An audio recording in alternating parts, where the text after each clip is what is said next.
Question तो बताओ प्रश्न बैंक का कौन सा।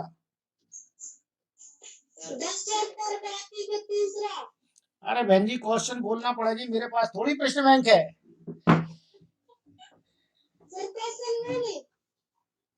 हाँ क्वेश्चन बोलो। कोई प्रकाश की किरण एक पारदर्शी माध्यम से दूसरे पारदर्शी माध्यम में प्रवेश करते समय अपना पथ क्यों मोड़ लेती है। हाँ वेरी गुड।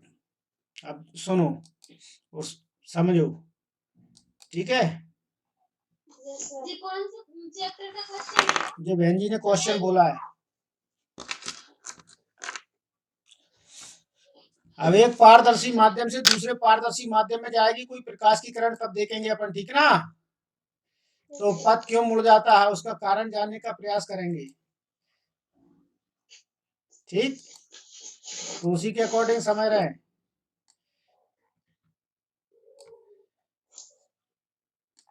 समझो, नीचे स्क्रीन पे दिखेगा आपको पारदर्शी माध्यम, ये आपके सामने दिखाई दे रहा है जी, नीला बॉक्स जो आपको दिखाई देगा, मान लीजिए कि जल भरा हुआ है, ये जल से भरा पात्र है, ठीक ना, ठीक। और ऊपर जो वाला वाइट वाला जो पोर्शन आपको दिखाई दे रहा है, ये पूरा पोर्शन ये ठीक ना, ये क्या है, ये वायु है, इसे आप एयर ले सकते हो, एयर कह सकते हैं, वायु कह सकते हैं, ठीक। और कोई भी प्रकाश किरण कहाँ से कहाँ चलती है, बात कर रहे हैं कि जब वायु से, बहन जी ने बताया एक माध्यम से चल के जब दूसरे माध्यम में प्रवेश करती है तो वह अपना मार्ग से क्यों मुड़ जाती है, विचलित हो जाती है। मुड़ना मतलब विचलित होना। तो ये कोई भी प्रकाश किरण है, ये एक प्रकाश किरण देखिए ग्रीन लाइन से मैंने बनाई है, ठीक है। इस पे आपतित हो गई ये प्रकाश किरण, जैसे ये जल में जाती है तो जल में जाने पर ये थोड़ी सी मुड़ जाती है, ये देखो। और इसका मुड़ने का मुख्य कारण क्या है, मुड़ने का मुख्य कारण जो है हम देखना चाहेंगे तो इस प्रकार से मैं बता दूं किस प्रकार ये मुड़ेगी और क्यों मुड़ती है, उसका मुख्य कारण हम जान लेते हैं। चलिए, मुड़ने का मुख्य कारण जान लेते हैं। और ये किरण का नाम क्या है, ये किरण कहलाएगी आपकी आपतित किरण। ध्यान देने वाली, इनके नाम भी आपको पता होना चाहिए। ये किरण कहलाएगी आपतित किरण और नीचे वाली किरण कहलाएगी अपवर्तित किरण, इनके नाम भी पता होना चाहिए, ठीक। ये कहलाएगी अपवर्तित किरण, ठीक है। इस प्रकार से ये अपवर्तित किरण कहलाई। और ये प्रकाश किरण का मार्ग भी आपको बताना पड़ेगी, मैं अभी और क्लियर करूंगा आपके सामने, ठीक। ये प्रकाश किरण का मार्ग है, इस प्रकार के मार्ग में चलती है, ठीक। अब ये क्यों मुड़ गई, उसका कारण क्या है, ये हम जानना चाह रहे हैं, तो हम कैसे जानेंगे। आपको एक एग्जाम्पल के थ्रू मैं समझाना चाहूंगा कि यदि आप वायु में दौड़ लगाओगे, जैसे हम किसी व्यक्ति से कहें, ये कोई व्यक्ति है और हम कहें कि इससे कि भाई तुम वायु में दौड़ लगाओ, हवा में दौड़ो, दौड़ जाएगा, कोई दिक्कत नहीं है। मान लीजिए कि एक यहाँ 100 मीटर की दौड़ हवा में लगाई इसने, 100 मीटर तक दौड़ा और 2 मिनट में इसने आराम से दौड़ते हुए 2 मिनट में पूरी कर ली दौड़ को, 100 मीटर की, ठीक है। अब उससे कहें कि 100 मीटर की दौड़ तुम पानी में पूरी करो 2 मिनट में, क्या 2 मिनट में पानी में 100 मीटर की दौड़ पूरी कर लेगा उसी स्पीड से? नहीं सर, नहीं कर पाएगा। क्यों नहीं कर पाएगा, उसका कारण क्या है कि भैया हवा हवा में तो आपके पैर जल्दी उठ रहे थे, आपके सामने कोई अवरोध नहीं आ रहा था, ठीक ना। अर्थात कहने का मतलब ये है कि वायु के जो कण थे वो बहुत दूर दूर होते हैं, वो आपको रोक नहीं रहे थे, आपके मार्ग में बाधा उत्पन्न नहीं कर रहे थे। लेकिन जो जल के अणु हैं वो बहुत पास पास हैं एक दूसरे के, ठीक ना, वो एक दूसरे से एक बंध के द्वारा बंधे हुए हैं, ठीक ना, ये आपस में, जिन्हें अपन बोलते हैं हाइड्रोजन बॉन्ड। तो इन हाइड्रोजन बॉन्ड के कारण ये जल के अणु बंधे हुए एक दूसरे के पास पास हैं।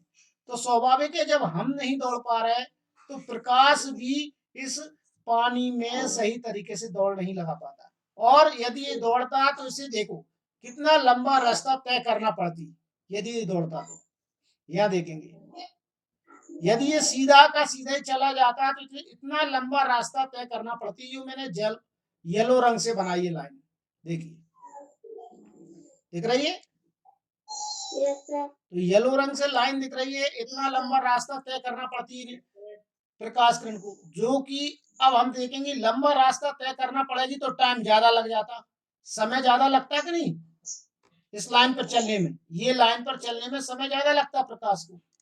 तो प्रकाश क्या करता है, लाइट क्या करती है, समय बचाने के लिए छोटा सा रास्ता चुनती है। तो उसने छोटा रास्ता चुना और वह इस रास्ते पर चलने लगी। ठीक, और जैसे उसने छोटा रास्ता चुना तो वो अपने पथ से कैसी हुई, विचलित हो गई। पथ ये था, पथ मीन्स होता है रास्ता, पथ मीन्स क्या होता है, रास्ता। ठीक ना, उसका वे जिसे अपन कहते हैं, जिसमें वो चल रही है, तो वे है, और वो उसने वे चेंज कर लिया, पथ चेंज कर लिया, और वह मुड़ गई है या विचलित हो गई है। अब यहाँ पर एक और कंडीशन रहती है साथ साथ में, जिसे हम बोलते हैं एक अविलंब यहाँ पर होता है कि नहीं। यहाँ पर एक अविलंब बना देंगे हम, ये देखिए मैंने एक यहाँ पर अविलंब बना दिया आपके सामने, रेड कलर का है। तो आपको यहाँ पर अपवर्तन की जो परिभाषा है उसमें यही लिखा जाता है कि जब कोई प्रकाश की किरण एक माध्यम से चलकर दूसरे माध्यम में प्रवेश करती है तो वह अपने पथ से विचलित हो जाती है। यही प्रकाश के अपवर्तन की परिभाषा है, जो आपको यहाँ पर समझ में आ रही होगी। तो यहाँ से ये प्रकाश की किरण चली और चलकर अपने पथ से विचलित हो गई। ये ग्रीन लाइन जो आपको दिख रही है वही है जो कि अपने पथ से विचलित हो गई है। तो ये है बहन जी आपके क्वेश्चन का आंसर। ठीक है, और कुछ इसमें किसी को पूछना है? हाँ, क्या क्या क्या कहा?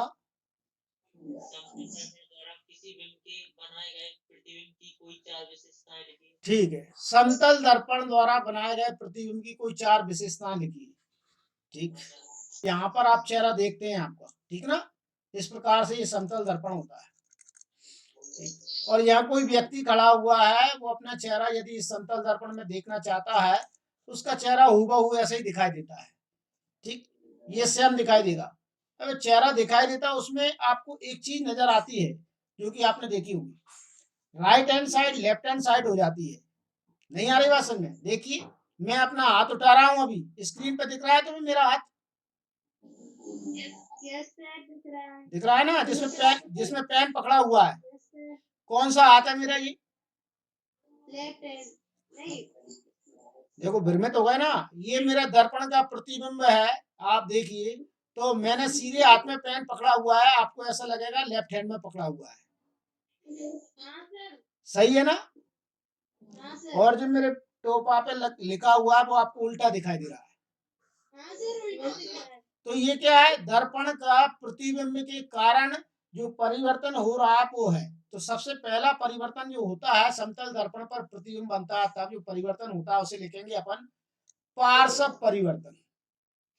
ठीक ना, तो यहाँ लिखेंगे प्रतिबिंब निर्माण में पार्श्व परिवर्तन होता है।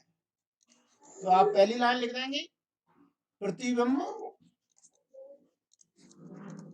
निर्माण में क्या होता है, पार्श्व परावर्तन होता है, पार्श्व परिवर्तन होता है। ये कर दो आप, परिवर्तन होता है, पार्श्व परिवर्तन होता है का मतलब होता है आपके पार्श्व बदल जाएंगे। पार्श्व मतलब सीधा हाथ बायां हाथ दिखेगा और बायां हाथ सीधा हाथ दिखेगा। ठीक ना, उल्टा दिखाई देता है। समझ गए? चलिए दूसरी लाइन पे बात करेंगे। अब देखिए आप, जैसे कि मैं यहाँ बाहर बैठा हूँ स्क्रीन के, और एक स्क्रीन के अंदर दिखाई दे रहा है आपको व्यक्ति, दिखाई दे रहा है या नहीं? हाँ तो मैं स्क्रीन में अंदर ही तो दिख रहा हूँ आपको। ये जो भी आपको स्क्रीन में अंदर दिखाई दे रहा है वो व्यक्ति, अब आप इसको टच करने की कोशिश करोगे तो इसे छू लोगे क्या? नहीं छू सकते ना, नहीं छू सकते। तो ये एक प्रतिबिंब है, और प्रतिबिंब आपको दिखाई दे रहा है वो कैसा है बताओ? आभासी। कैसा है? आभासी है। इसे आप मतलब वास्तविक नहीं है, आभासी है। दर्पण में जो चित्र आप देखते हो, आपकी पिक्चर देखते हो, वो वास्तविक नहीं है, रियल नहीं है, वास्तव कैसी आभास आपको उसमें होता, तो आभासी है। मतलब सर आवास का मतलब होता है कि प्रकाश किरणों का दर्पण के पीछे जाकर मिलना, ऐसा। यहाँ देखेंगे ये प्रकाश किरणें हैं, ठीक ना, ये प्रकाश किरण यहाँ से जा रही है आपस में, ठीक, दूसरी प्रकाश किरण यहाँ जा रही है, तो इस प्रकार से प्रकाश किरण यहाँ से जब जाती हैं तो यहाँ नहीं टकरा रही, दर्पण के पीछे जाकर टकराती हैं, एक दूसरे को प्रतिच्छेदित करती हैं, तो दर्पण के पीछे प्रतिबिंब बनता है, वो प्रतिबिंब कहलाता है आभासी प्रतिबिंब। कैसा प्रतिबिंब कहलाएगा? आभासी प्रतिबिंब।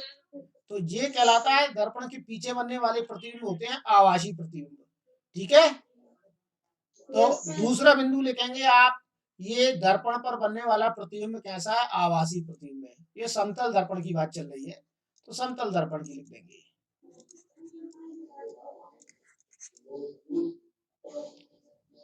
दर्पण पर बनने वाला प्रतिबिंब, बनने वाला प्रतिबिंब आभासीय, ठीक। तीसरे नंबर पर बात करेंगे, इसे पर्दे पर प्राप्त नहीं कर सकते, इसे पर्दे पर प्राप्त नहीं कर सकते, तो आप इसमें तीसरा पॉइंट जोड़ सकते हैं, इसे पर्दे पर प्राप्त नहीं कर सकते, पर्दे पर प्राप्त नहीं कर सकते। अब पर्दे पर प्राप्त नहीं कर सकते उसके बारे में मैं अभी हाल बताऊंगा, आपको व्याख्या करूंगा, प्राप्त नहीं कर सकते।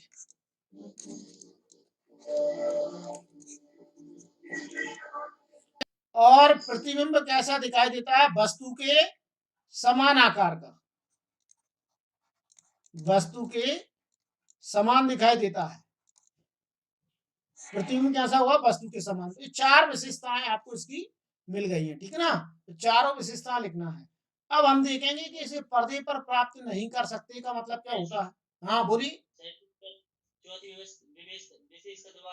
वस्तु के समान प्रतिबिंब बनता है और उतनी दूरी पर बनता है जितनी दूरी पर हम दर्पण से खड़े हुए हैं, ठीक है ना। आप दर्पण से 1 मीटर की दूरी पर खड़े होगे तो दर्पण के 1 मीटर अंदर वो प्रतिबिंब बनेगा, 10 मीटर दूरी पर खड़े होगे तो 10 मीटर दूर बनेगा, ठीक है ना, जितनी दूरी पर खड़े होगे उतनी दूरी पर प्रतिबिंब बनेगा। क्लियर? Yes sir. चलिए नेक्स्ट, अगर कोई किसी का क्वेश्चन हो, ये मिटा दूं मैं? हाई स्क्रीनशॉट ले लो, नोट हो गया, ठीक है, ले लिया। Yes sir. अब वो कोई विद्यार्थी और क्वेश्चन लाया कोई? सर एक बार हृदय का चित्र बनाकर बता दो। वेरी गुड, तो हृदय का चित्र बना के बताया जाए। हृदय का चित्र तुमने बनाया नहीं क्या पहले? सर बना लिया, बताया था। फिर तो हार्ट का चित्र बनाने के लिए ज्यादा कुछ नहीं करना, आपको मशक्कत मेहनत नहीं करना है। सबसे पहली बात, आप यहाँ से ये रो को इस प्रकार से बना दें और बीच में इसमें कट लगाना पड़ेगा, इसलिए मैं इसे बैक कर देता हूँ थोड़ा, क्योंकि मुझे दोबारा फिर से ना बनाना पड़े। मोटी इंक, मैं पहले से ही कट लगाकर ही चलूंगा, ये देखिए, ठीक है। दो आईब्रो जैसी बनाना है आपको और यहाँ से निकालना है ये कट और एक यहाँ से निकालना है, ठीक है ना। इसी प्रकार से एक कट यहाँ देना है और इसके बाद इसे एप्पल जैसे बनाते हैं ना, हार्ट जैसे बनाते हैं, वैसे कन्वर्ट कर दीजिए, ठीक है। Yes sir. देखिए ये हो रहा है, ठीक है, थोड़ा एप्पल जैसा भी हो जाए या हार्ट जैसा हो जाए, कोई दिक्कत नहीं, नो इश्यू। तो यहाँ पे आपको केवल दो लाइन बनाना, दो नलिकाएं बनाना, एक ये बन गई है और एक और बनाना है, तो ये तो मैं पैक यहाँ बना देता हूँ, एक ये बन गई, ठीक है, ये बाहर साइड में इसे पैक कर दो। अब लाइन को हमें एक और डबल लाइन, डबल कोट देना है, लाइन यहाँ पर एक और लाइन बना देंगे, हम ये बना रहे हैं, आपके सामने ही बन रही है, ठीक है। तो यहाँ से क्लैप आपको निकालना है, जो कि यहाँ पर ये बन गया, ये बाल्व कहलाएगा, यहाँ पर जो मैंने बनाया है ये बाल्व है। बाल्व मीन्स होते हैं दरवाजे, ठीक है। अब यहाँ पर से ही मुझे बाल बनाना है, तो मैं यहाँ से एक लाइन निकालूंगा, ये बाल बन गया, और यहाँ से एक लाइन, ये देखिए, यहाँ मैंने खाली छोड़ दिया है, आपको पता हो तो ये देखिए, ठीक है। और यहाँ से ये मैं इस लाइन को उठा लूंगा, ले लिया। अब ऐसी एक और लाइन मुझे इस साइड ही बनाना है, तो इस साइड बना दी मैंने, ये बन गई। अब इस साइड ही पूरी करना है मुझे, तो ये लाइन में पूरी कवर कर देता हूँ इस साइड से, ठीक है, नो इश्यू। यहाँ पर एक नलिका बनाना है, नलिका बना दी, इन सबके नाम ही बता दिए मैंने पहले भी, अभी बता दूंगा मैं आपको बाद में। यहाँ पर आप इस प्रकार से नोक बना दें, ठीक, ये देखिए। और यहाँ से भी आपको ये बनाना है तो त्रिवाली बाल बना दिया, और यहाँ से एक लाइन आपको जाएगी ये बाहर, इस साइड से मिला दीजिए, मिल गई लाइन। अब एक लाइन तो ये यहाँ पर जा रही, बीच में एक सेप्टा बना दीजिए। सेप्टा का मतलब होता है अलग अलग करने वाला, ठीक है, ये बन गया। और ये लाइन थोड़ी अलग है तो ये इससे मिला दो, तो दोनों लाइन अलग अलग रहेंगी। यहाँ से ये लाइन दो भागों में बटेगी ऊपर से, देखिए ये बट गई, दो भागों में डिवाइड हो गई। एक लाइन को यहाँ मोड़ दो, इसे ऊपर से यहाँ मोड़ दो आराम से। अब ये वाली लाइन बची है, इसे मिला के इधर लाओ और इसे खींचकर दो भागों में बांट दो, एक भाग ये हो गया और दूसरा भाग ये हो गया, ये नलिका बन गई, यस सर। ठीक है। और ये पीछे ये वाली लाइन है ना, जो इसके पीछे से निकल कर आएगी, देखना जरा, मैं अलग कलर से बनाता हूँ आपको ताकि ऐसा लगे कि पीछे से आए।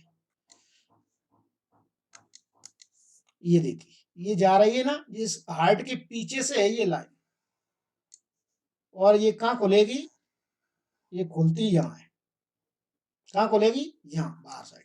तब इसे मैं ब्लैक कलर से बना दूंगा यहाँ पर,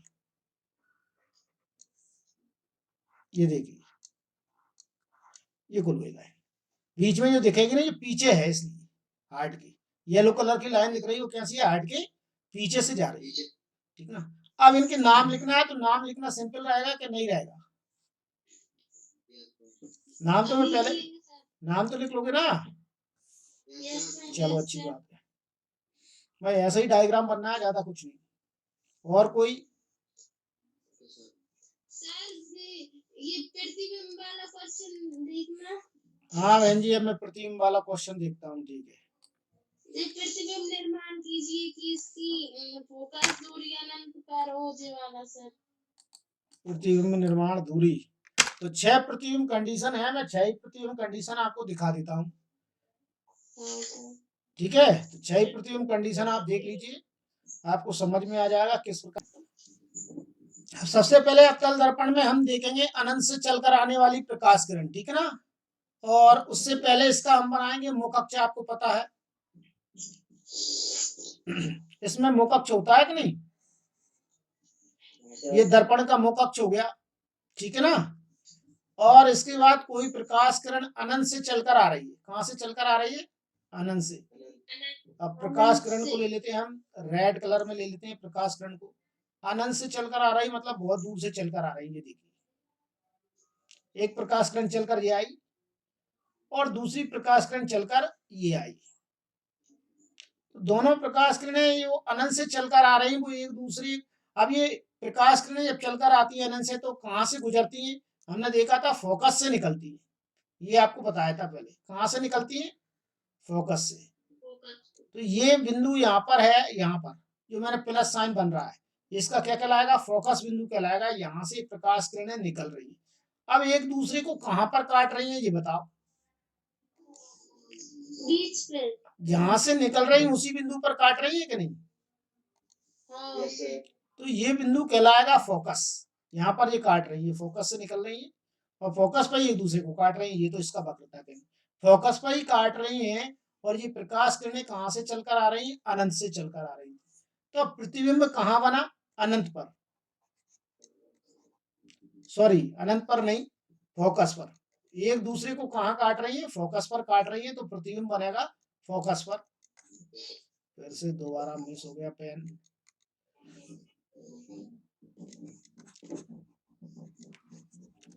फोकस पर प्रतिबिंब बन रहा है। अब प्रतिबिंब कैसा बना, देखिए बिंदु के आकार का, बिल्कुल फोकस पर बना, पहली कंडीशन हो गई। प्रतिबिंब कहाँ बना, फोकस पर। दूसरी कंडीशन कितना बड़ा है, बिंदु के आकार का, बिंदु के आकार का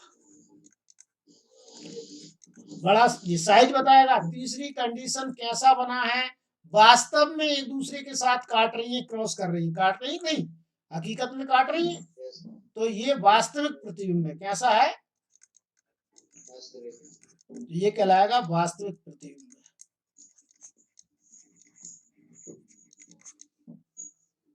ये बन गया वास्तविक प्रतिबिंब। ठीक, तो आपको यही कंडीशंस वहां पर लिखना है। क्वेश्चन आ जाता है कि जब वस्तु अनंत पर हो, तो क्वेश्चन आ जाए ऐसा, ये क्वेश्चन जो बहन जी ने पूछा है, जब वस्तु कहाँ हो, वस्तु की जगह वो नाम दे सकता है बिंब। वस्तु की जगह क्या नाम दे सकता है? बिंब। बिंब का मतलब भी वस्तु ही है, ठीक है। जब वस्तु अनंत पर हो, अनंत पर स्थित हो, तो प्रतिबिंब कहाँ बनेगा? तब ये चित्र बनेगा। और ये 3 कंडीशन लिख कर आना है। आपको पूरे 4 नंबर मिल जाएंगे यदि 4 नंबर में आता है। 2 नंबर में आता है तो आपको पूरे 2 अंक मिल जाएंगे। 3 में आता है तो 3 अंक आपको पूरे मिल जाएंगे। ठीक है ना? क्लियर है? Yes sir. चलिए, मतलब सर एक बार ये पॉइंट पढ़कर बताओ सर। क्या पॉइंट पढ़कर बताओ सर एक बार। क्वेश्चन? हाँ सर। हाँ, क्वेश्चन ऐसा आ रहा है, जब वस्तु अनंत पर स्थित हो तब प्रतिबिंब निर्माण कीजिए। Yes sir. ऐसा क्वेश्चन आपके सामने। स्क्रीनशॉट लेना। हाँ, ले लीजिए। तब प्रतिबिंब निर्माण कीजिए और साथ साथ में बताइए कि प्रतिबिंब कहाँ बनता है, कैसा बनता है, और प्रतिबिंब का साइज बताइए। 3 कंडीशन, तो तीनों कंडीशन हमने यहाँ लिख दी है। कहाँ बना, कैसा बना, ये तीनों कंडीशन लिख रही है। और वस्तु प्रतिबिंब का साइज। ठीक है, हो गया स्क्रीनशॉट। अब अगली कंडीशन, और मैंने 6 कंडीशन बताई है इसमें। मैं 6 कंडीशन आपको बता देता हूँ इसमें। सेकंड भाग मतलब दूसरा भाग जो कि आपको दिखाई देगा इसमें। जब वस्तु कहाँ होगी, अब अनंत पर थी, अब वस्तु पहुंच गई है अनंत से पास में आ गई है, वक्रता केंद्र और अनंत के बीच। यहां लिखेंगे जब वस्तु, नेक्स्ट क्वेश्चन आ जाए कि जब वस्तु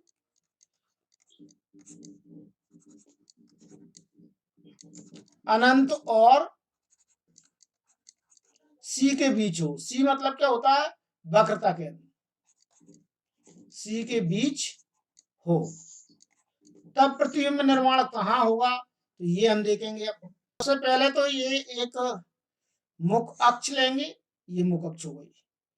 अब वस्तु कहाँ रखी जाएगी? वस्तु अनंत और सी के बीच में। तो भैया सी तो हमने मान ली कि सी यहाँ पर है और एफ यहाँ पर है, ठीक ना। अब हमें वस्तु कहाँ रखना है? सी हमने यहाँ माना है, इसे सी माना है, तो सी हम मान रहे हैं, तो उसके सी से दूर रखना है हमें और अनंत के बीच में रखना है। तो ये हमारे पास सी है और ये हमारे पास एफ है और वस्तु रखी जाएगी यहीं कहीं, ठीक है ना। तो यहाँ हम वस्तु को रख देते हैं। तो वस्तु को उठा के रख दिया मैंने, ये ग्रीन कलर की वस्तु मैंने यहाँ पर रख दी। सॉरी, उल्टी रखना है मुझे, ये रख दी। ठीक है, ये वस्तु रखी हुई। अब प्रकाश की किरण चलेगी, कहाँ से चलेगी और कहाँ जाएगी? सबसे पहले प्रकाश की किरण चलती है वस्तु से चलकर दर्पण की ओर आपतित होगी। ये हुई दर्पण पे पहले आपतित हो गई प्रकाश की किरण, और आपतित होने के पश्चात वहां से परावर्तित होती है और किस बिंदु से गुजरती है? फोकस से। ये सब 3 नियम मैंने बताए थे। नियम, ये फोकस में से निकल गई। ठीक, अब दूसरी प्रकाश किरण जब हम लेंगे तो दूसरी प्रकाश किरण कहां से जाएगी देखना। तो दूसरी प्रकाश किरण हम लेंगे और वह जाएगी फोकस से। यदि फोकस से निकल रही है पहले, तो फिर बाद में एक दूसरे को कहाँ काटेंगे ये हमें देखना है। जैसे ही टकराई, तो टकराने के पश्चात एक दूसरे को कहाँ काटते हैं। देखिए कहाँ पर काटा इन लोग एक दूसरे को, इन्होंने, आपको ये दिखाई दे रहा होगा कहाँ पर काटा। एफ और सी के बीच में काटा है। सही, कहाँ काटा है? एफ और सी के बीच में। ये देखिए, अब प्रतिबिंब कहाँ बनेगा? सी और एफ के बीच में, और वस्तु से कैसा बना है? छोटा। अब प्रतिबिंब आपको दिखाई देगा वस्तु से कैसा बना है? छोटा।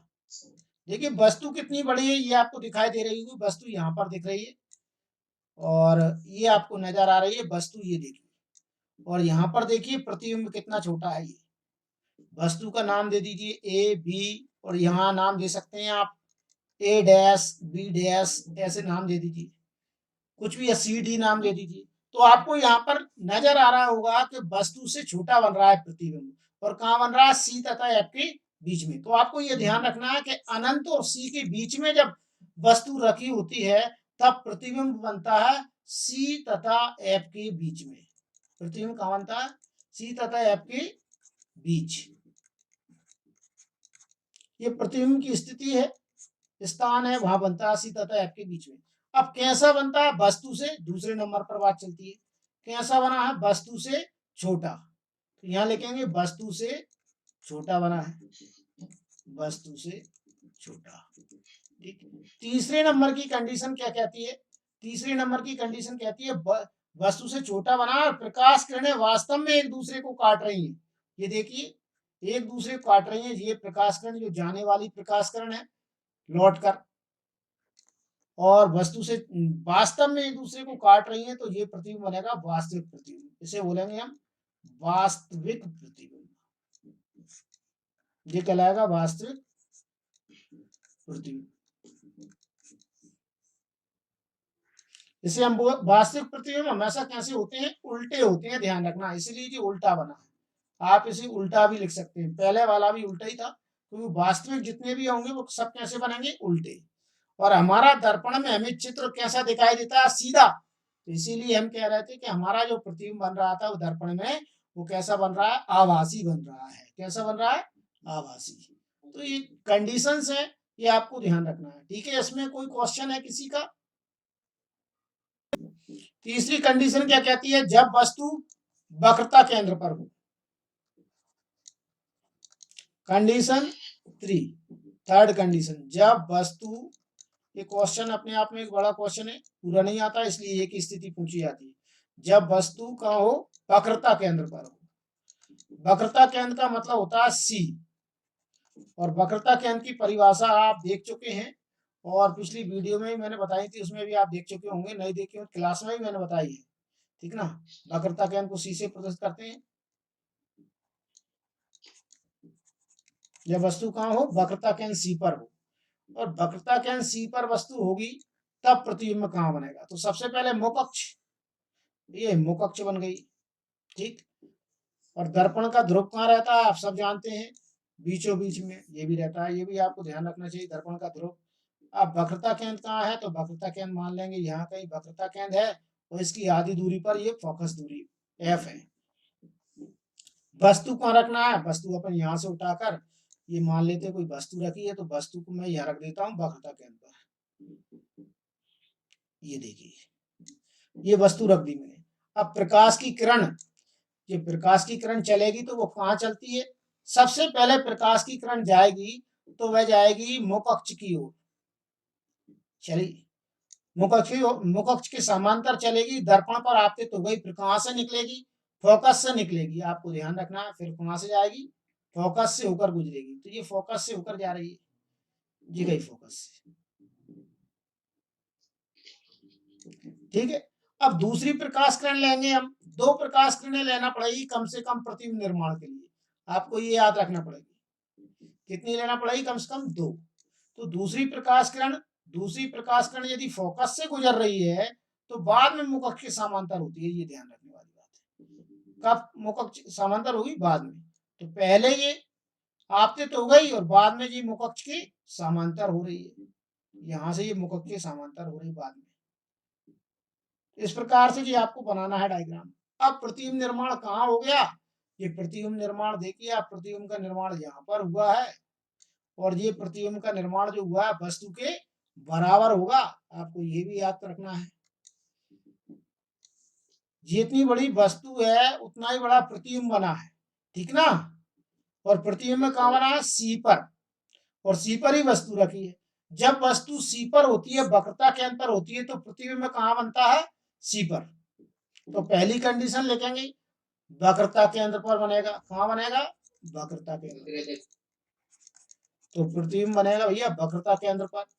दूसरी नंबर की कंडीशन, अब बन तो रहा है, उल्टा बन रहा है, सीधा बन रहा है, अब कैसा बना है? जैसे इसमें कंडीशन देखी थी ना हमने, ये देखिए वस्तु से छोटा था, अब यहाँ वस्तु के कैसा बन रहा है? बराबर। तो यह लिखना पड़ेगा वस्तु के बराबर या बिंब के बराबर, वस्तु के बराबर। तीसरे नंबर पे कंडीशन हमने यहाँ क्या लिखी थी? देखिए वास्तविक। यदि आपको मुख अक्ष के नीचे प्रतिबिंब बनता हुआ नजर आ जाए तो समझ जाओ कि उल्टा ही बन रहा है और वास्तविक है। कैसा है? वास्तविक। और ऊपर बनने लगे तो समझ जाओ कि वास्तविक नहीं है। तो ये है वास्तविक। वास्तविक कैसा होता है भैया? उल्टा होता है। ये चार कंडीशन हो गई। तो क्वेश्चन आ जाए कि जब वस्तु वक्रता केंद्र पर स्थित हो, वक्रता केंद्र की ना कहे, बोल दे सी पर स्थित हो। जब वस्तु सी पर स्थित हो या वक्रता केंद्र पर स्थित हो तो प्रतिबिंब कहाँ बनेगा? तो आपको लिखना है जब वस्तु वक्रता केंद्र पर स्थित होती है तो प्रतिबिंब भी वक्रता केंद्र पर बनता है, वस्तु के बराबर बनता है, वास्तविक बनता है और उल्टा बनता है। भाई ये कंडीशन आपको लेके ध्यान रखना है। अगली कंडीशन पे चलते हैं। चौथी कंडीशन आएगी अब की कंडीशन है, वस्तु सी पर तो पहुंच गई, देखो अनंत से सी पर पहुंच गई, सी के बाद कहाँ आएगी? अब एफ और सी के बीच में यहां लिखेंगे जब वस्तु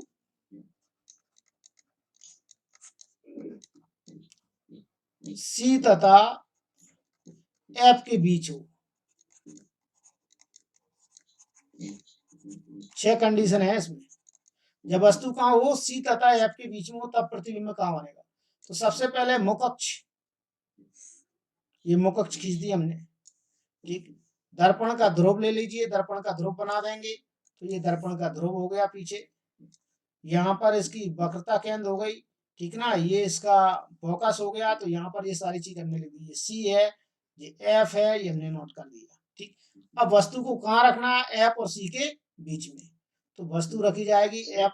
हाँ सर एक बच्चा जोड़ने चाहता है। हाँ, जुड़ जाने दो, मैं कम मन कर रहा हूँ। अपन ने रोक नहीं लगा अपन ने रोक नहीं लगा रखी है, जुड़ सकता है। लिंक नहीं है उसके पास। लिंक नहीं है तो तुम्हारे पास तो है। यस सर, अभी डालना। बीच में से शायद उसे समझ में आए। ये वस्तु रख दी भैया मैंने एफ और सी के बीच में, ठीक है। आपको दिखाई दे रही हूँ, ब्लैक कलर की है। और इसका नाम हम लिखना चाहें तो आप नाम चित्र में लिख दें, कोई दिक्कत नहीं है। चित्र में नाम लिखने से कोई आपत्ति नहीं होती। ए और इसका नाम हो गया बी, वस्तु का नाम। तो पहली प्रकाश किरण कहाँ जाएगी?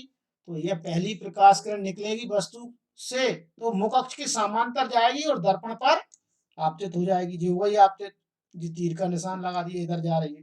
फिर कहाँ से निकलेगी? फिर जाएगी भैया परावर्तित होकर फोकस से निकलेगी। ये फोकस से निकल गई, देखो निकल रही है, ठीक। ये तीर का निशान के इधर जा रही है, ये तीर का निशान बताता है। फिर दूसरी प्रकाश किरण कहाँ से लेंगे? फोकस से, ये ले ली फोकस से। अब बाद में कहाँ जाएगी? बाद में भैया परावर्तन के बाद मुख अक्ष के समांतर हो जाएगी, तो ये सीधी बना दो।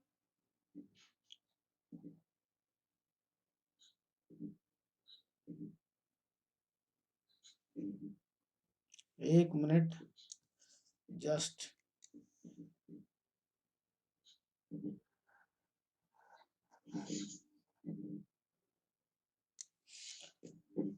यहां से अब ये प्रतिबिंब बन गया। अब ये प्रतिबिंब बना है वस्तु से, कैसा बना है?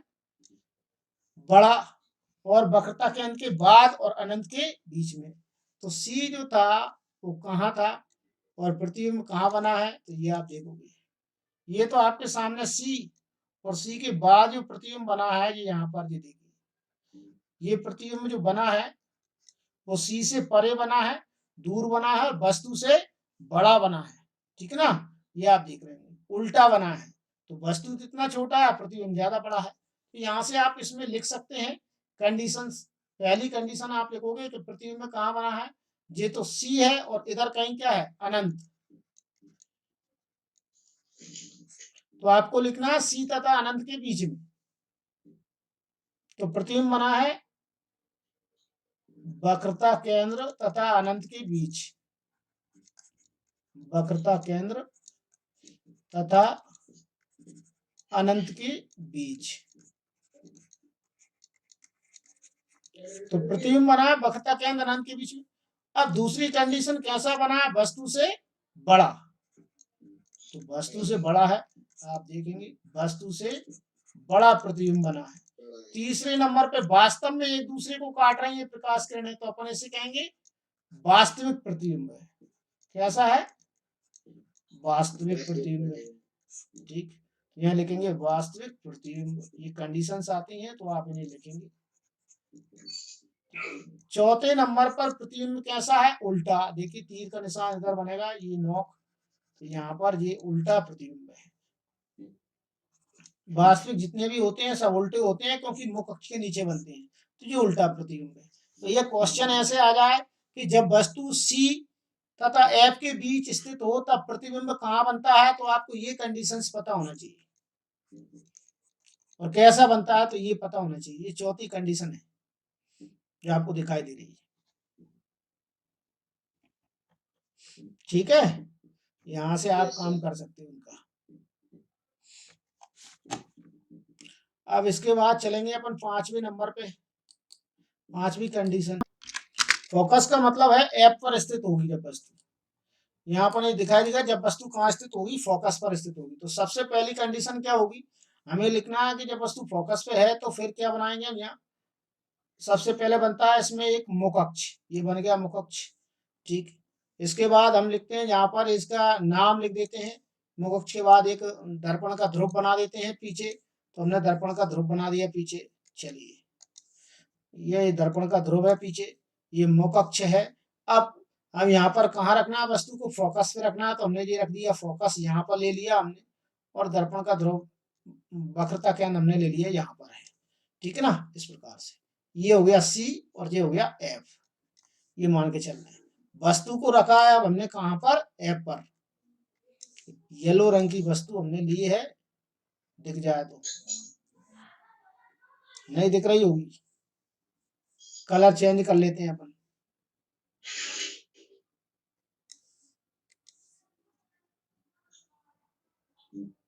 ये वस्तु आ गई, एफ पर रखी है वस्तु। अब वस्तु से चलकर जाने वाली प्रकाश किरणें सबसे पहले कहाँ जाती हैं, हमने बताया है मुख अक्ष के समांतर दर्पण पर आपतित होंगी, ये दर्पण पर आपतित हो गई, फिर कहाँ से जाएगी, फिर फोकस से होकर निकलेगी। यदि पहली मुख अक्ष के समांतर चल रही है तो दूसरी बाद में कहाँ, फोकस से होकर निकलेगी, और यदि पहले फोकस से निकल रही है तो फिर बाद में मुख अक्ष के समांतर हो जाएगी। ये दो कंडीशन है। अब दूसरी प्रकाश किरण कहाँ से लें, दूसरी प्रकाश किरण लेंगे हम, बताइए कहां से लेंगे। यदि कोई प्रकाश किरण वक्रता केंद्र से लेते हैं तो वह वक्रता केंद्र से ही वापस लौट जाती है। देखिए भैया, ये प्रकाश किरण हम लेंगे वक्रता केंद्र से,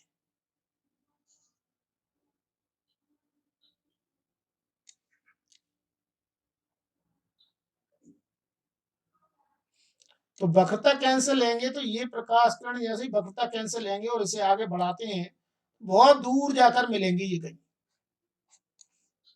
कहाँ जाकर मिलेंगी, बहुत दूर, अनंत पर मिलेंगी। तो इनका जो प्रतिबिंब बनेगा वो कैसा होगा, अनंत पर बनेगा, और वस्तु से कैसा बनेगा, बहुत बड़ा। अनंत पर बनेगा और वस्तु से कैसा बनेगा, बहुत बड़ा बनेगा। ये इसकी मुख अक्ष है, देखिए इससे तो बहुत दूर जा रहा है, नीचे बन रहा है, तो यहाँ से प्रतिबिंब इतना बड़ा, और ये तो अभी एक दूसरे को काट ही नहीं रही है, और नीचे जाएंगी तब काटेंगी, बहुत दूर बाद, तो इसका मतलब है प्रतिबिंब बनेगा बहुत बड़ा। तो आप इसे लिख सकते हैं, प्रतिबिंब कैसा बनेगा, वस्तु से बहुत बड़ा, और कहाँ बनेगा, अनंत पर। आपने एक बात नोटिस की, जब वस्तु अनंत पर थी तब प्रतिबिंब कहाँ बन रहा था, फोकस पर। अब वस्तु फोकस पर है तो प्रतिबिंब कहाँ बन रहा है, अनंत पर है। आप वहां से भी लिख सकते हैं, ऐसी कोई दिक्कत नहीं है।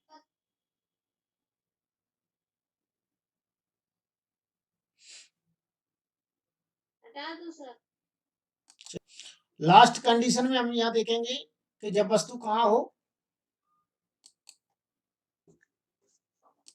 अब कहाँ बची वस्तु, एफ पर आ गई खिसक कर, अब कहाँ जाएगी बताओ,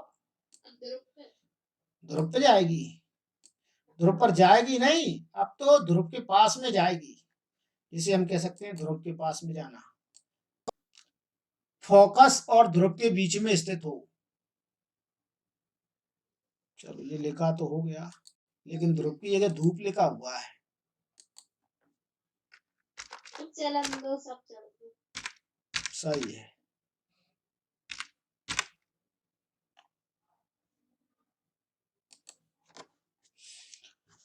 ये कंडीशन है कि ध्रुव के बीच में स्थित हो। ठीक है, ये आपको दिख गई। अब वस्तु के लिए सबसे पहला काम करेंगे, हम मुखअक्ष बनाएंगे। तो मुखअक्ष बनाएंगे तो ये हमने ये मुखअक्ष बना ली। ये इसका एफ है, ये हमने यहाँ लिख लिया कि इसका एफ यहाँ पर मान के चल रहे हैं, और ये इसका सी मान के चल रहे हैं। अब वस्तु आ गई, दर्पण का ध्रुव कहाँ है? दर्पण का ध्रुव हमारे सामने यहाँ पर हमें दिखाई देगा पीछे। तो यहाँ पर दर्पण का ध्रुव हम पीछे बनाएंगे।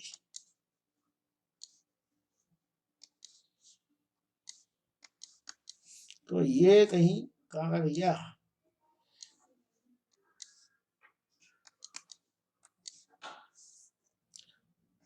ये हो गया दर्पण का ध्रुव पी, ठीक ना। और एफ ये है, इसे तो वस्तु को रख दें हम यहाँ पर। तो ये हमने उठा कर रख दी वस्तु को यहाँ पर। ठीक, अब हम यहाँ से प्रकाश किरण, पहली प्रकाश किरण लेंगे मुखअक्ष के समांतर। ये चली गई समांतर, आपतित हुई, और इसके बाद परावर्तित हुई। परावर्तित होने के बाद कहां से निकलेगी? फोकस से। ये जा रही फोकस से। तो ये कौन था? फोकस, ध्यान मत भूल जाना। फोकस से निकल गई, तो दूसरी प्रकाश किरण कहां से लेंगे बताओ? वक्रता केंद्र से। तो दूसरी प्रकाश किरण लेंगे हम वक्रता केंद्र से। वो भी हरे रंग से ले लेता हूं, अलग से दिखेगी आपको। तो दूसरी प्रकाश किरण जैसे ही हम वक्रता केंद्र से लेंगे, तो ये जा रही वक्रता केंद्र से। तो इधर बढ़ाने पर प्रकाश किरणों की बीच की दूरी बढ़ रही है, बढ़ रही है कि नहीं? और इधर पीछे बढ़ाएं तो ये देखिए, ये यहीं से चलकर यहां से वापस लौट गई, यहाँ गई थी और इसी रास्ते पर से वापस लौट गई। अब वक्रता केंद्र पर पीछे जब हम देखेंगे, तो प्रकाश किरणों को पीछे बढ़ाएं दर्पण की, ऐसा लगता है कि पीछे बढ़ाने पर ये मिल सकती है। देखिए, ये मिला रहा हूं पीछे, और ये बढ़ाने की कोशिश कर रहे हैं हम पीछे। यहाँ पर कहीं मिल गई ये, ठीक ना। तो पीछे हमने दर्पण के पीछे मुखअक्ष बनाया, और बनाने के बाद हमने यहाँ पर देखा प्रतिबिंब बना रहा है यहाँ पर, कि यह प्रतिबिंब मुखअक्ष के ऊपर बन रहा है। कहाँ बन रहा है? मुखअक्ष के ऊपर। अर्थात ये प्रतिबिंब मुखअक्ष के ऊपर बन रहा है, और प्रकाश किरणें वास्तव में एक दूसरे को नहीं काट रही, नहीं काट रही ना, हमने डॉट डॉट करके मिलाई है तब काट रही है। इसका मतलब है प्रतिबिंब वास्तविक नहीं है, आभासी है। कैसा है? वास्तविक नहीं है, आभासी प्रतिबिंब बना है। हाँ, जो कि आपको समतल दर्पण में दिखता है, ठीक ना। लेकिन समतल दर्पण में कैसा दिखता है? आपके समान आकार का दिखता है, और अवतल दर्पण में दिखता है, वो कैसा दिखता है? बड़ा। जैसे कि आप चम्मच को सीधा करके देखोगे ना, उसमें आपका चेहरा कैसा दिखाई देगा, देखना आप स्टील की चम्मच को सीधा करके देखना आप कैसा दिखाई देगा। तो अब यहाँ पर कंडीशन क्या लिखोगे आप प्रतिबिंब के विषय में? बताइए। पहली कंडीशन, प्रतिबिंब कहाँ बना? दर्पण के पीछे।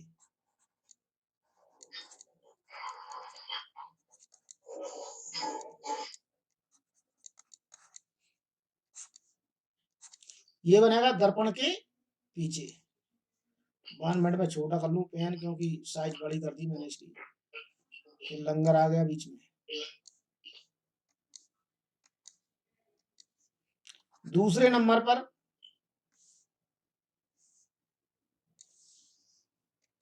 आभासी है सर जी। क्या? हाँ बिल्कुल सही। मेरा पेन नहीं चल पा रहा है इसमें। चलो दूसरे नंबर पर देखिए, वस्तु से बड़ा। वस्तु से कैसा बना है? बड़ा।